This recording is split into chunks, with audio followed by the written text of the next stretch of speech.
Welcome back to StereoInstalls.com. Do you have a 1998 to 2026 Harley touring bike that has a lackluster sound system? Let's talk about the first thing that you will want to upgrade, that is fairing speakers.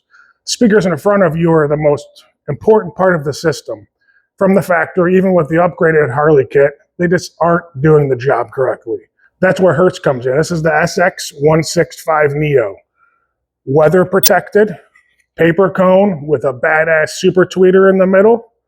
One thing that people come into our shop and are worried about when they're upgrading their stereo is the weight of everything they're adding to the bike.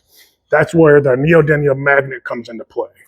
This magnet is 20 times stronger than a fairing magnet and weighs a fraction of what it weighs. If you're looking for something that's going to cut through the wind noise when you're on the freeway, or just give you that juice you want, sit in a parking lot, playing music with your buddies, this is the basis of where we're going to start for your upgrade on your motorcycle.